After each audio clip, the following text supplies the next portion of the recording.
حي على الصلاة.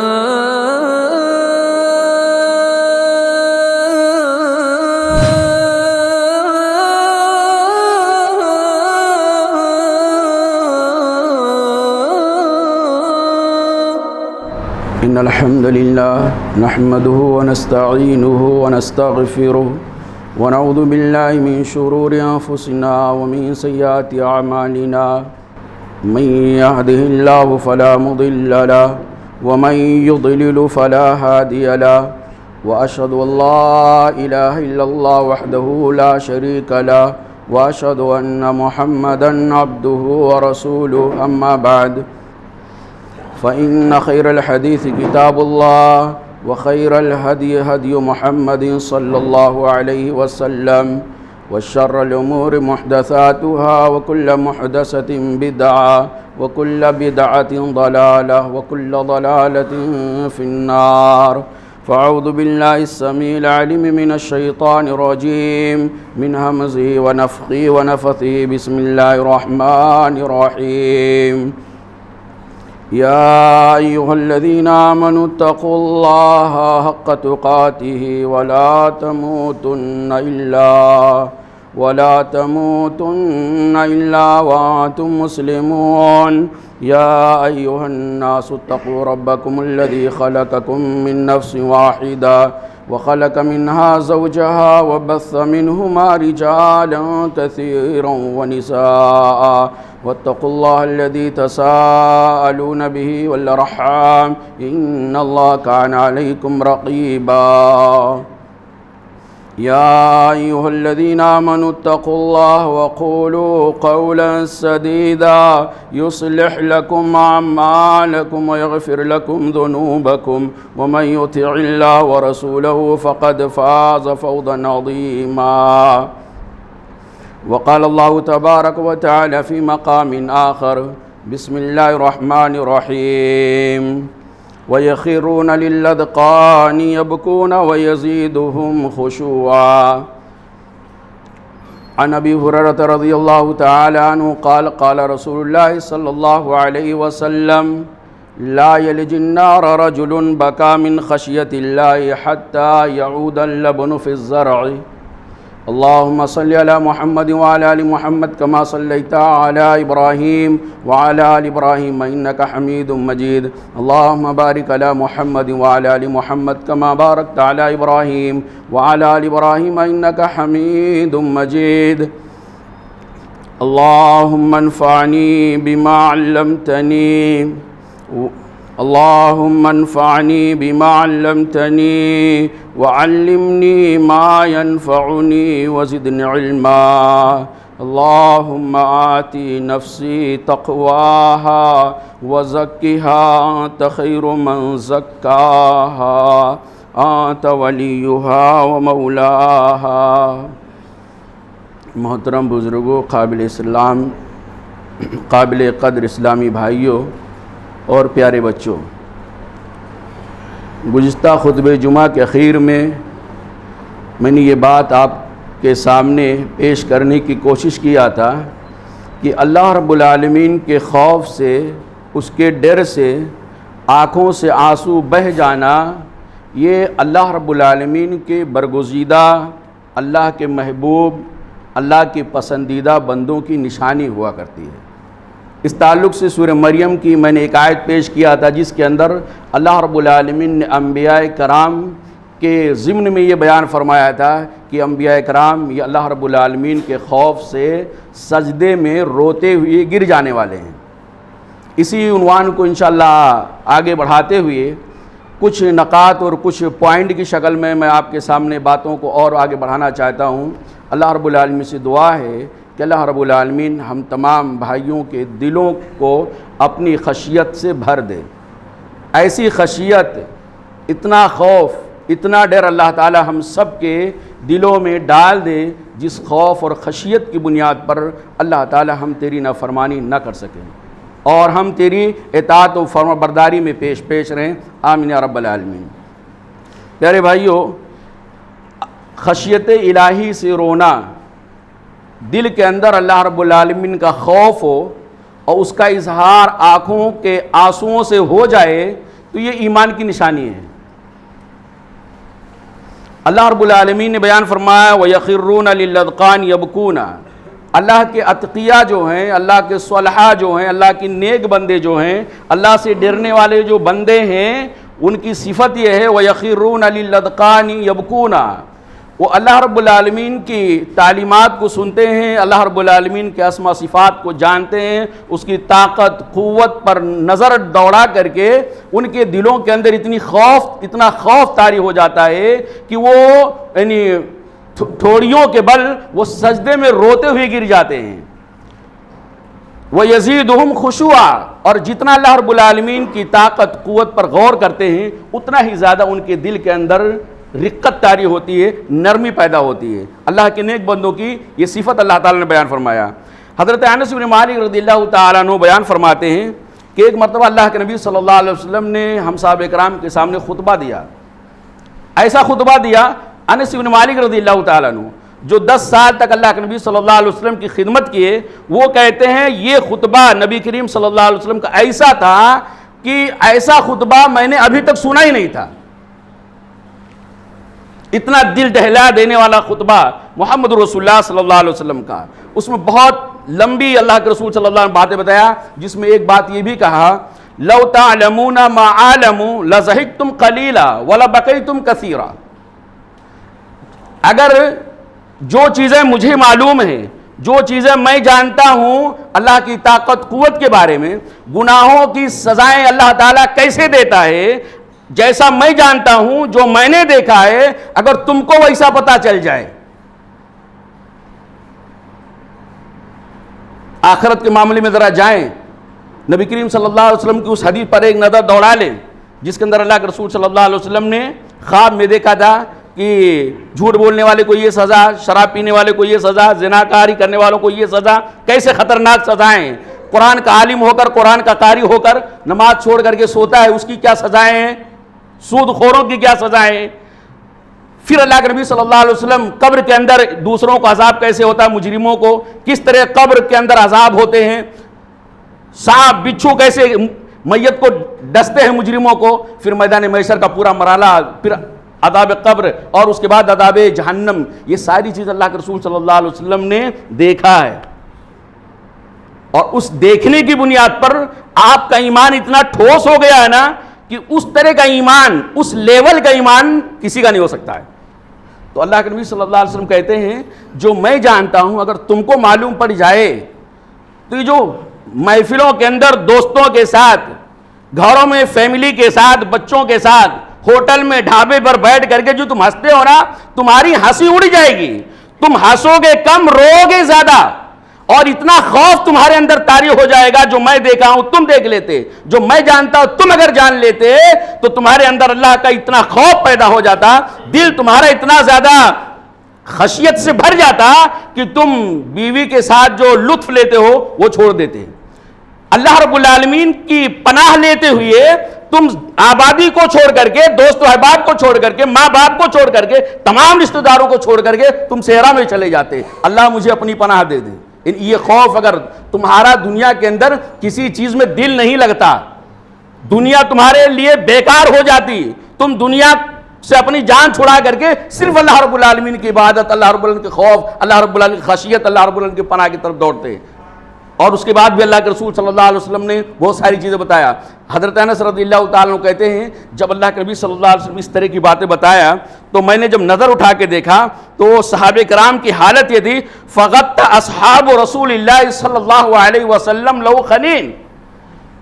نبی کریم صلی اللہ علیہ وسلم کا خطبہ ختم نہیں ہوا کہ اکثر صحابہ کرام کو میں نے دیکھا کہ وہ چادر سے اپنے چہرے کو ڈھانکے ہوئے ہیں، چھپا رہے ہیں، اور اپنے رونے کی کیفیت کو لوگوں کے سامنے ظاہر نہ ہونے پائے اس کے لیے اپنا چہرہ سائیڈ میں کر کے چادر سے چھپا کر کے رونے کو دبانے کی کوشش کر رہے ہیں، رونے کے اظہار کو دبانے کی کوشش کر رہے ہیں لیکن دبا نہیں پا رہے ہیں۔ اللہ کا خوف، اللہ کی خشیت، اللہ کا ڈر ان کے اندر اتنا زیادہ سما گیا کہ چھپانے کے باوجود بھی، دبانے کے باوجود بھی ان کے رونے کی آواز ایسے آنے لگی جیسے گرم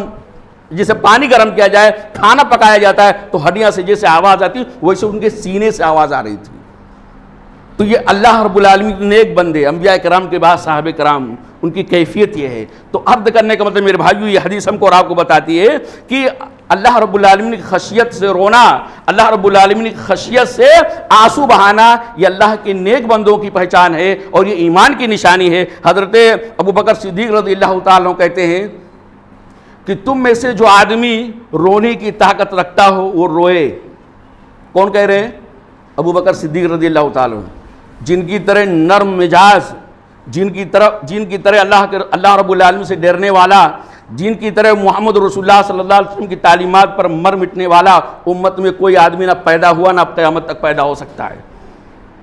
کہتے ہیں تم میں سے جو آدمی اللہ کی طاقت اور قوت کو اور گناہوں کی سزاؤں پر اللہ رب العالمین کی پکڑ کو سوچ کر کے جو آدمی رو سکتا ہے وہ روئے، اور جو رو نہیں سکتا ہے وہ رونے جیسا چہرہ بنائے۔ اس کی کیفیت سے، اس کے حیت سے پتہ یہ چلے کہ اس کے دل کے اندر اللہ کا خوف ہے۔ لوگوں کا دل الگ الگ ہے، کسی کا دل نرم ہے، کسی کا دل سخت ہے، کوئی جلدی ملائم ہو جاتا ہے، کسی کا دل پتھر جیسا ہوتا ہے، لیکن جو آدمی ملائم موم جیسا نرم ہوتا ہے، خشیت اس کے اندر جلدی سرایت کر جاتی ہے، اس کا اثر اللہ رب العالمین کے عذاب کا اثر اس کے اوپر جلدی حاوی ہو جاتا، وہ روئے۔ اللہ کو رونا پسند ہے، اور جو رو نہیں سکتا ہے،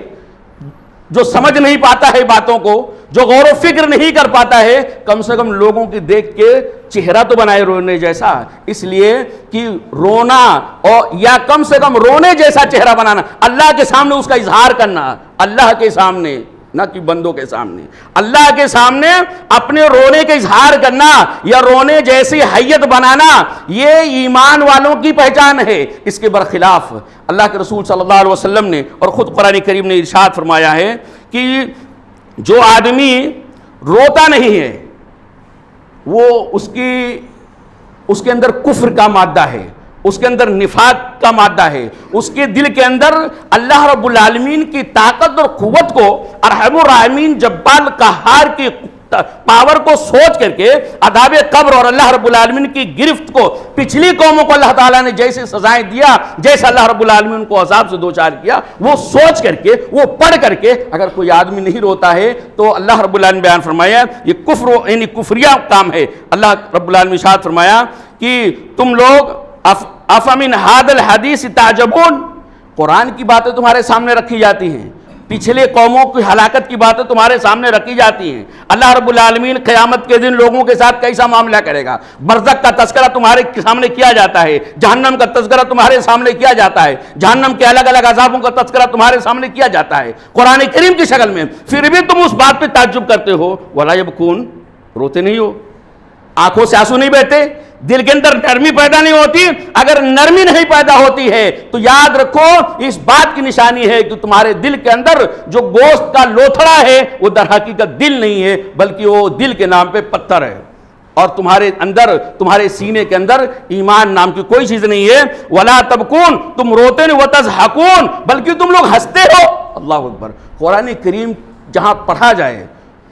قرآن کریم کی جہاں تلاوت کی جائے، قرآن کریم کے معنی اور مفاہیم جہاں سمجھائے جائیں، اگر اس مجلس کے اندر کوئی روتا ہے تو اس کو ڈرنا چاہیے کہیں ایسا تو نہیں کفار مکہ کے راستے پر چل رہا ہے کہ جب قرآن پڑھا جاتا تھا، قرآن سمجھایا جاتا تھا، قرآن کی تلاوت کی جاتی تھی، قرآن کا درس دیا جاتا تھا، قرآن کی تعلیمات کو پھیلایا جاتا تھا تو لوگ مذاق اڑایا کرتے تھے، شور شرابہ کرتے تھے۔ یہ میرا عنوان نہیں ہے کہ میں آپ کو بتاؤں کہ قرآن کریم پڑھنے پر صحابہ کرام کی کیفیت کیا ہو جایا کرتی تھی، اہل ایمان کے اوپر قرآن کریم کی تلاوت کا اثر کیا ہوتا تھا، وہ مجھے نہیں بیان کرنا ہے، لیکن اس آیت کریمہ کے اندر اللہ رب العالمین نے کفار کا، منافقین کا ایک رویہ بیان کیا ہے کہ جو قرآن کی تعلیمات ان کے سامنے رکھی جاتی ہیں تو وہ لوگ تعجب کرتے ہیں، ایسا بھی ہوتا ہے، ایسا بھی ہو سکتا ہے، وہ تضحکون، اور ہنستے رہتے ہیں، ولا تبکون، اور وہ روتے نہیں ہیں۔ تو یہ کفر والوں کا معاملہ ہے میرے بھائیوں۔ تو پہلی چیز یہ اللہ کی خشیت سے رونے کی فضیلت یہ ہے کہ اللہ رب العالمین کے نیک بندوں کی پہچان ہے۔ دوسرا یہ اللہ رب العالمین کے خوف سے دل کے اندر جو اللہ کا ڈر ہے، خشیت ہے، اس خشیت، یہ خشیت کا لیول اتنا ہائی ہو جائے، اتنا بڑھ جائے کہ آنکھوں سے اگر آنسو بہ پڑتے ہیں تو یہ آنسو اللہ کو بہت پیارے ہیں۔ بہت پیارے ہیں۔ اللہ کے رسول صلی اللہ علیہ وسلم بیان فرماتے ہیں لیسا شیء احب الی اللہ من قطرتین، دو قطروں سے زیادہ اللہ کو کوئی چیز محبوب نہیں ہے۔ لیسا شیء احب الی اللہ من قطرتین، قطرہ معلوم نا، قطرہ بوند جس کو کہا جاتا ہے، پانی کا قطرہ، آنسو کا قطرہ۔ تو اللہ کے رسول صلی اللہ علیہ وسلم، یہ جمعہ کے خطبے کے آداب کے خلاف ہے۔ اگر آپ پہلے بیٹھنا، کوئی بھی چھوٹا یا بڑا، اگر پہلے بیٹھنا تو پہلے آیا کریں، اور بعد میں آئے تو جہاں جگہ ملے وہیں چلے جائیں، ٹھیک ہے نا؟ آئندہ دھیان دیجیے گا انشاءاللہ۔ تو میں عرض یہ کر رہا تھا میرے بھائیو، اللہ کی خشیت سے رونا یہ اللہ کو پسند ہے، اور اللہ کے رسول صلی اللہ علیہ وسلم کہتے ہیں دو قطروں سے زیادہ اللہ کو کوئی چیز محبوب نہیں ہے۔ دو قطرے کون سے ہیں؟ ایک قطرہ وہ ہے جو اللہ رب العالمین کی خشیت سے انسان کے آنکھوں سے بہہ پڑے، آنسوؤں کا وہ قطرہ جو اللہ کی خشیت سے آنکھوں سے بہنے لگ جائے، جاری ہو جائے، وہ قطرہ، آنسوؤں کا قطرہ اللہ کو بہت پیارا ہے۔ اور دوسرا قطرہ خون کا قطرہ ہے، جو اللہ رب العالمین کے کلمے کی بلندی کے لیے لڑتے ہوئے میدان جنگ میں بہہ جائے انسان کے بدن سے۔ تو ایک آنسوؤں کا قطرہ اور ایک خون کا قطرہ، یہ اللہ کو بہت پیارا ہے۔ حدیث لمبی تھی، میں نے اس کا تھوڑا سا ترجمہ میں نے آپ کے سامنے رکھا۔ تو یہ اللہ رب العالمین کو بہت پیارا ہے۔ اسی طرح میرے بھائیوں، اگر آدمی روئے تو اس کو فائدہ کیا ہونے والا ہے، یعنی اس کے ثمرات کیا ہیں؟ اللہ کی خشیت سے اگر آدمی روتا ہے تو اس کو فائدہ کیا ملنے والا ہے، اس کے ثمرات کیا ہیں؟ سب سے پہلی بات تو یہ کہ اس کے لیے دنیا جہان کی بشارتیں ہیں۔ یہی ایک پوائنٹ ایسا ہے کہ اگر سمجھ جائے تو اسی پوائنٹ کے اندر سارے پوائنٹ آ جاتے ہیں۔ جو آدمی اللہ کی خشیت سے روتا ہے نا، اس کے لیے بہت ساری بشارتیں ہیں۔ طوبیٰ، اللہ کے نبی صلی اللہ علیہ وسلم کہتے ہیں طوبیٰ لمن ملک لسانہ، اس آدمی کے لیے بہت بشارت ہے۔ طوبیٰ کا ایک مطلب بشارت کا ہوتا ہے، خوشخبری کا ہوتا ہے، گڈ نیوز کا ہوتا ہے، اور دوسرا جنت کا ایک درخت کا نام ہے یا جنت کا ایک درجے کا نام ہے۔ تو اللہ کے نبی صلی اللہ علیہ وسلم کہتے ہیں طوبیٰ لمن ملک لسانہ، اس آدمی کے لیے دنیا بھر کی بشارتیں ہوں، خوشخبری ہے، خوشخبری ہر مرحلے میں اللہ کی طرف سے بشارت۔ کون آدمی؟ جس کے اندر تین چیزیں ہوں۔ اللہ تعالیٰ سے دعا ہے اللہ تعالیٰ یہ تینوں چیزیں ہمیں اپنے اندر پیدا کرنے کی توفیق عطا فرمائے۔ اللہ تعالیٰ ہمارے اندر، ہمارے بھائیوں کے اندر یہ صفت پیدا ہونے کے اللہ تعالیٰ ہم سب کو توفیق عطا فرمائے۔ پہلی یہ کہ لمن ملک لسانہ،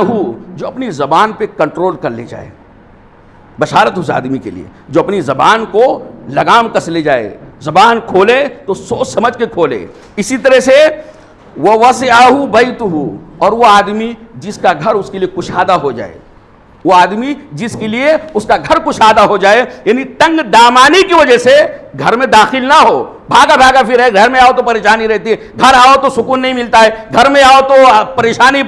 عذاب ہی عذاب، اس کی وجہ سے آدمی مارا پھرتا رہتا ہے۔ تو ایسا آدمی نہیں، بلکہ وہ آدمی جو اپنے گھر کے اندر آئے، سکون ملے، اس کو راحت ملے، نظام اس کا، سسٹم اس کا بہت اچھا ہو، اور دوسرا مطلب بڑا بھی ہو۔ سب سے پہلے خوشحالی ہونی چاہیے، سکون ملنا چاہیے گھر کے اندر آ کے، گھر کا سسٹم اچھا ہے تو گھر میں آ کے سکون ملنے والا ہے، اور دوسرا مفہوم یہ کہ اس کا گھر بڑا ہو، اور تیسرا اللہ کے نبی صلی اللہ علیہ وسلم بیان فرماتے ہیں وہ بکا علی خطیئتہ، اور تیسرا وہ آدمی جو اپنی غلطیوں پر اللہ کے سامنے آنسو بہائے۔ جس کے اندر یہ تین صفتیں ہوں نا، اس کے لیے بشارت ہی بشارت۔ اور یقین مانیے، آپ تنہائی میں جا کے کبھی غور کیجئے گا، یہ تینوں نسخہ جو اللہ کے رسول نے بتایا ہے، تینوں کام جو اللہ کے رسول نے بتایا کتنا قیمتی ہے۔ آدمی تباہی کے دہانے پہ تب جاتا ہے جب زبان کو بلا سوچے سمجھے استعمال کرتا ہے۔ آدمی تباہی کے دہانے پہ، گناہوں کے دلدل میں تب پھنستا ہے جب وہ ضرورت سے زیادہ وقت اپنا گھر سے باہر نکالتا ہے، گزارتا ہے۔ بہت دور تک جائیے۔ اور تیسرا یہ آدمی اللہ کے عذاب کا مستحق تب ہو جاتا ہے، اللہ کے عذاب کے اندر گرفتار تب ہو جاتا ہے جب گناہ پہ گناہ پہ کیا کرتا چلا جاتا ہے، اور اس کو احساس بھی نہیں ہوتا ہے، شعور بھی نہیں ہوتا ہے کہ میں غلط کر رہا ہوں۔ جب غلط نہیں کرے گا تو روئے گا کس بات پہ؟ اس لیے بہت قیمتی نعمت اللہ کے رسول نے صلی اللہ علیہ وسلم دیا۔ اسی طرح میرے بھائیوں، اللہ کی خشیت سے رونے، اللہ کی خشیت سے آنسو بہانے کا فائدہ یہ ہے، وہ بہت مشہور روایت آپ نے سنا ہوگا، 7 خوش نصیب ایسے ہیں جن کو کل قیامت کے دن اپنے عرش کا سایہ نصیب کرے گا، اس دن جس دن اللہ کے عرش کے سائے کے علاوہ کوئی سایہ نہیں ہوگا۔ میدان محشر میں چٹیل میدان، سورج تپتا ہوا قریب، اس وقت کا عالم کیا ہوگا. دور دور تک کہیں کیا پورے میدان میں کہیں جھاڑ نہیں, کہیں پیڑ نہیں, کہیں دیوار کا سایہ نہیں, کوئی سایہ نہیں ہے. ایسے موقع پر, نازک ترین موقع پہ, جب آدمی کو شدت کی دھوپ ستا رہی ہوگی, شدت کی یعنی گرمی ستا رہی ہوگی, اور دھوپ یعنی دھوپ سے بچنے کے لیے سائے کی تلاش میں نکلا ہوگا, تو اللہ کے رسول صلی اللہ علیہ وسلم بیان فرماتے ہیں اس موقع پہ وَرَجُلٌ ذَكَرَ اللَّهَ خَالِيًا, اپنے عرش کے سائے کے نیچے جن خوش نصیبوں کو اللہ تعالیٰ جگہ دے گا, ان میں سے ایک وہ آدمی ہوگا رَجُلٌ ذَكَرَ اللَّهَ خَالِيًا, جو تنہائی میں اللہ کو یاد کرے, اللہ کی طاقت, اللہ کی قوت, اللہ کے اپنے اوپر احسانات, اللہ کے عذاب, اللہ کی سزاؤں کو یاد کرے, اور یاد کر کے رجل ذکر اللہ خالیا ففاضت عیناہ, اور اللہ رب العالمین کے خشیت سے اس کے دونوں آنکھیں بہہ پڑے, یعنی آنسوؤں کی لڑی لگ جائے. کہاں پہ؟ تنہائی میں, لوگوں کے بیچ میں پوری محفل کو رونے کی کیفیت میں تبدیل کر دینا, یہ میرے بھائیوں دوسرے لوگوں کا شیوا ہے, ان کے دین کا ایک پہچان ہے, ایک شعار ہے. جو محفلوں کے اندر ان کی محفلیں اس وقت تک برخاست نہیں ہوتی ہیں جب تک وہ دہاڑے مار مار کے رو نہیں لیتے ہیں. میں نہیں کہتا محفل میں رونا عیب ہے, محفل میں رونا بھی جائز ہے, بلکہ بہتر ہے, لیکن رونے کا ایک ماحول بنا دینا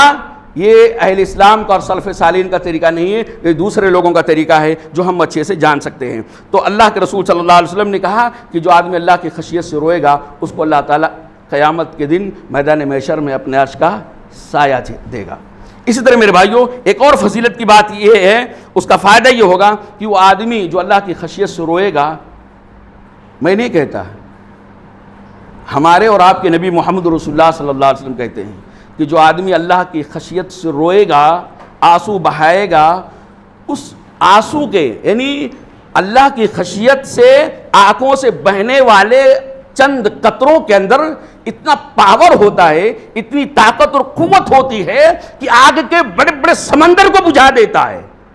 آنکھوں کے قطرے اللہ کی خشیت سے جو آنسو بہتے نا, اتنے بے وزن نہیں ہوتے ہیں, اتنے کمزور نہیں ہوتے ہیں. اللہ کی خشیت سے اگر رو دیے, اللہ رب العالمین کے ڈر سے اگر آنکھوں سے آنسو بہہ گئے, تو ان معمولی سے قطروں کے اندر اتنی تاثیر ہوتی ہے کہ آگ کے بڑے بڑے سمندر کو بجھا دیتے ہیں. محمد رسول اللہ صلی اللہ علیہ وسلم کی حدیث آ جائیے سن لیتے ہیں. اللہ کے رسول صلی اللہ علیہ وسلم کہتے ہیں لا یلج النار رجل, وہ آدمی جہنم میں کبھی کبھی نہیں جائے گا. لا یلج النار رجل, وہ آدمی جہنم میں اس وقت تک نہیں جائے گا. کون سا آدمی؟ بقا من خشیت اللہ, جو اللہ کی خشیت سے روتا ہے, جو اللہ کے ڈر سے روتا ہے نا, وہ آدمی اس وقت تک جہنم میں نہیں جائے گا. کب تک؟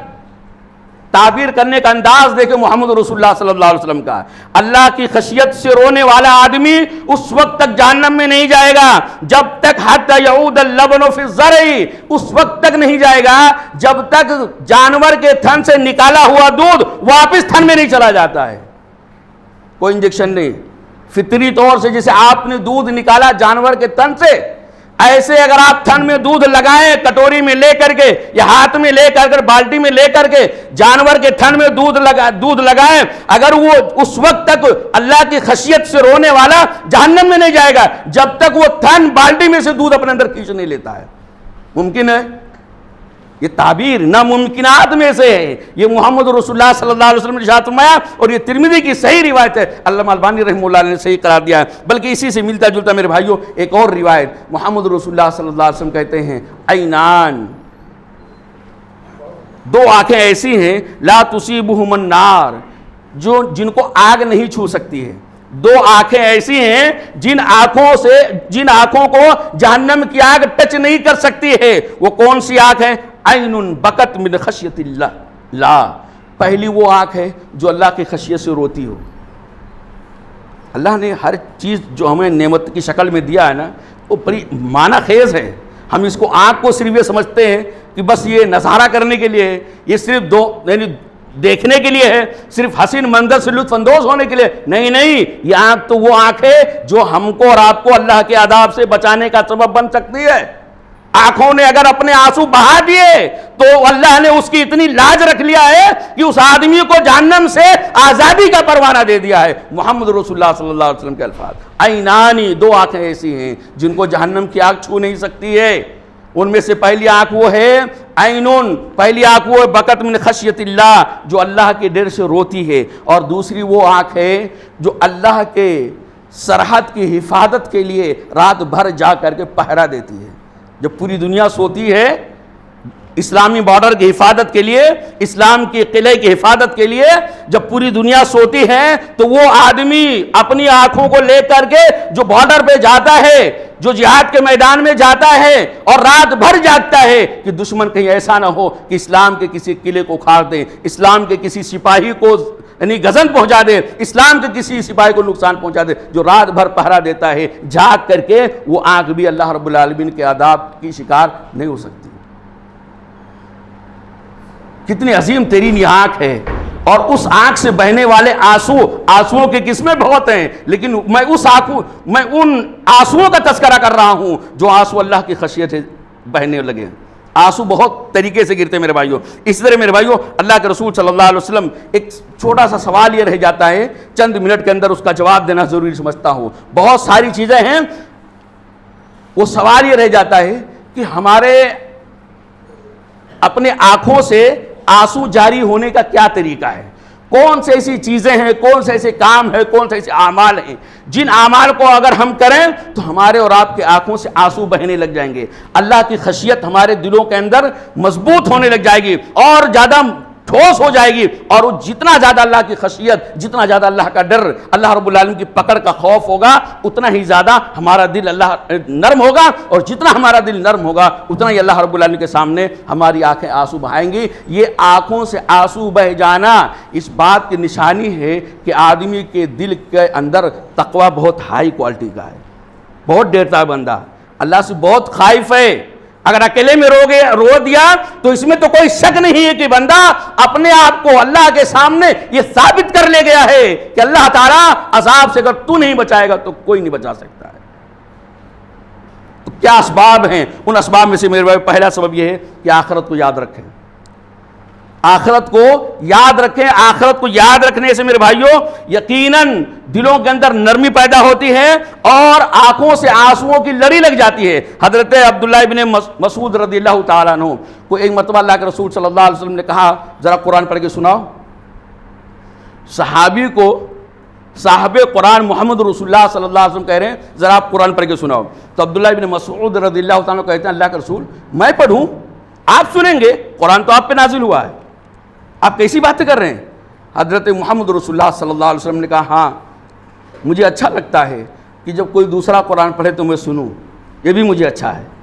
جیسے میں پڑھوں تو یہ مجھے اچھا لگتا ہے، مجھے تسلی ہوتی ہے، ایسے مجھے یہ اس بات سے بھی تسلی ہوتی ہے، مجھے اس بات کا بھی شوق ہے کہ کوئی دوسرا پڑھے تو میں قرآن سنوں۔ کبھی کبھی ایسا ہوتا ہے کہ خود قرآن پڑھتے ہیں تو اس کا اثر نہیں لے پاتے ہیں، اور عام طور سے ہماری جو عادتیں ہیں وہ تو ختم کرنے کے چکر میں ہوا کرتی ہیں، رمضان میں یا غیر رمضان میں 3 پارہ 4 پارہ 5 پارہ جلدی جلدی ختم کرنا ہے، تو اس لیے وہ اثر کہاں سے ہو سکتا ہے۔ لیکن جب کوئی سامنے سے پڑھتا ہے اور پورا دھیان لگا کے سنتے ہیں،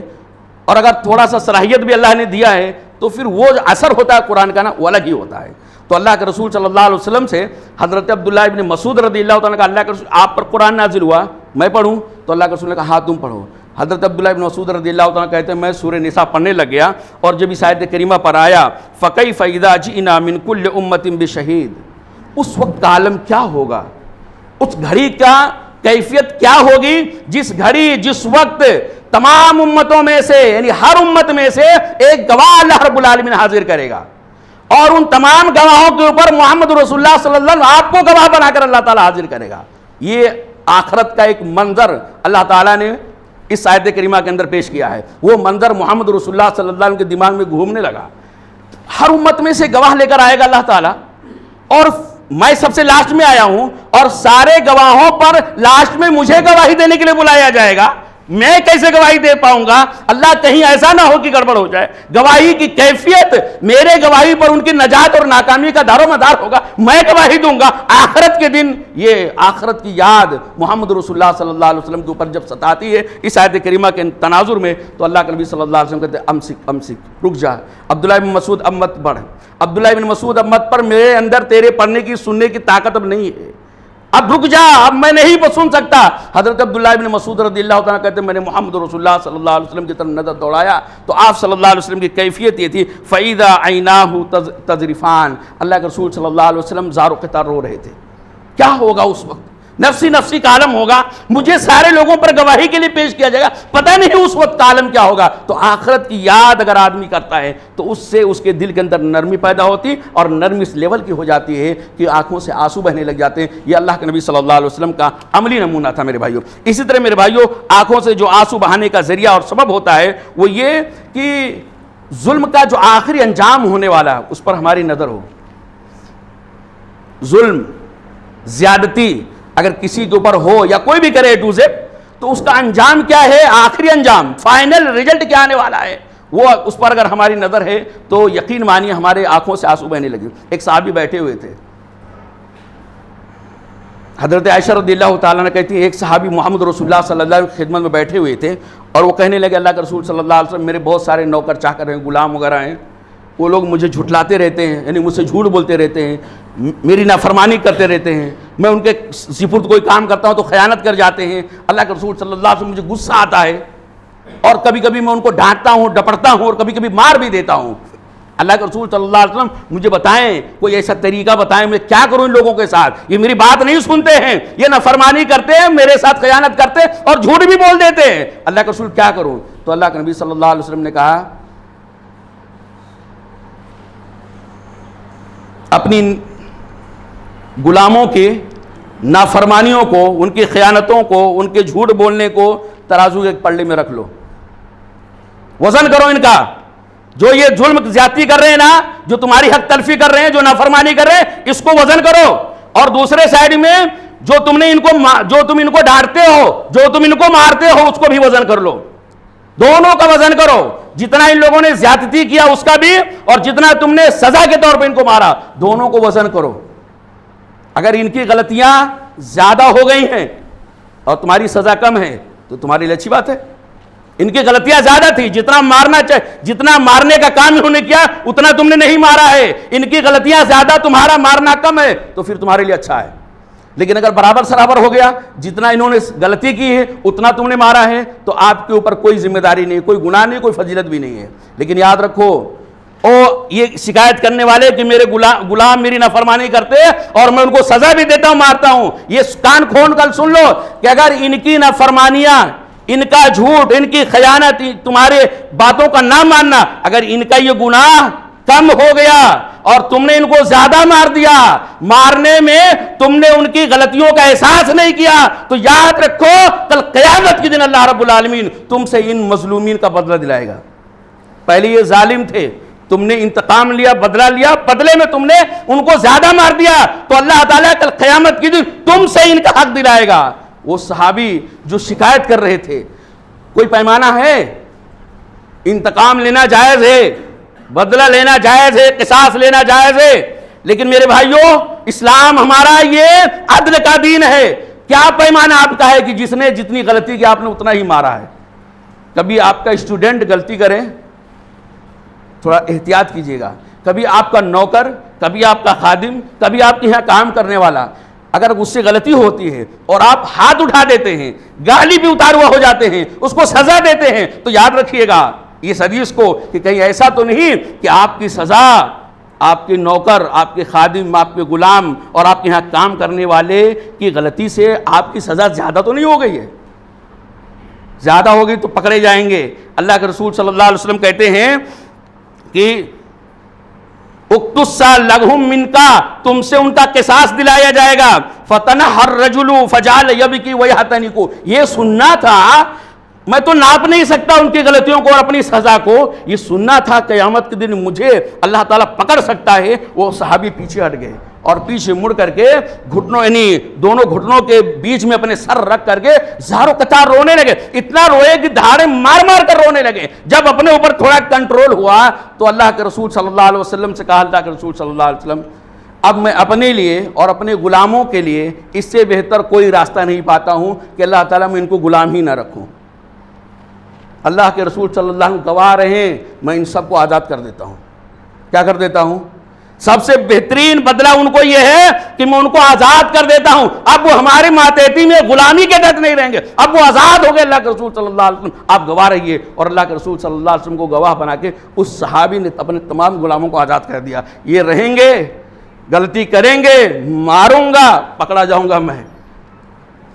یہ خوف ہے، یہ اللہ کا ڈر ہے۔ اور وہ صحابی رونے لگے، کیا کیفیت ہے میرے بھائیوں۔ اور آخری چیز میرے بھائیوں، قرآن کریم پہ غور و فکر کرنے سے بھی انسان کی آنکھوں سے آنسو بہتے ہیں۔ بہت سارے واقعات ہیں، انبیاء کرام کے واقعات، محمد رسول اللہ صلی اللہ علیہ وسلم کے خود اپنے واقعات، صحابہ سلف صالحین کے واقعات۔ تو تیسری چیز ہے میرے بھائیوں کہ اگر آدمی قرآن کریم کو سمجھ کے پڑھتا ہے، قرآن کریم کے معنی اور مفاہیم پر غور کرتا ہے، تو اس سے بھی آنکھوں سے آنسوؤں کی لڑیاں لگ جاتی ہیں۔ بہت سارے لوگ ہیں، بس صرف ایک چھوٹا سا پوائنٹ بتا کے، ایک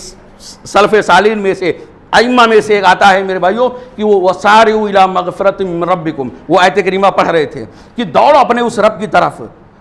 دوڑو اپنے رب کی اس جنت کی طرف جس کی لمبائی چوڑائی جنت یعنی آسمان و زمین کے برابر ہے۔ اتنی بڑی جنت ہے، اتنی وسعت والی جنت ہے، جیسے آسمان و زمین کے درمیان غیب ہے، اتنی دوری ہے، اتنا اس کی چوڑائی کے اندر دوری ہے۔ یہ آیت کریمہ پڑھ کر رونے لگے، بہت روئے، اتنا روئے نفل نماز میں، تہجد کی نماز میں، کہ صبح کا اسی آیت پر روتے روتے۔ کسی نے دیکھا تو کہا اس میں تو رونے کی کوئی بات نہیں ہے، جنت اتنی بڑی ہے تو اس میں رونے کی کون سی بات ہے؟ جنت کی چوڑائی آسمان و زمین برابر ہے تو اس میں رونے کی کیا بات ہے؟ انہوں نے کہا مجھے رونا اس بات پر آیا ہے کہ جنت اتنی لمبی چوڑی ہونے کے باوجود اگر اس غلام کو جنت کے اندر جگہ نہیں ملا تو جنت کی لمبائی چوڑائی میرے کس کام کی ہے؟ اتنی لمبی چوڑی جنت،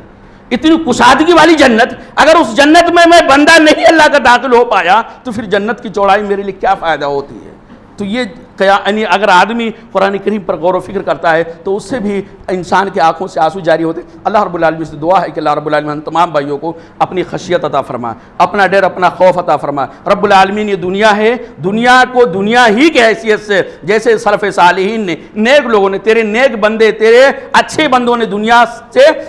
اپنا اتنا حصہ لیا جتنا حلال طریقے سے لینا تھا، اللہ تعالی ہمیں دنیا کے اندر اتنا ہی لگنے کی توفیق عطا فرما۔ باقی ہماری پوری توجہ جو ہماری اصل منزل ہے، آخرت کی منزل ہے، قبر کی منزل ہے، جنت ہماری منزل ہے، اللہ تعالیٰ اس کو ہر لمحہ ہر پل اپنی آنکھوں کے سامنے رکھنے کی توفیق عطا فرمائے، آمین۔ اقول قولی ھذا استغفر اللہ لی ولکم ولسائر المسلمین فاستغفروہ انہ هو الغفور الرحیم۔ حی علی الصلاۃ۔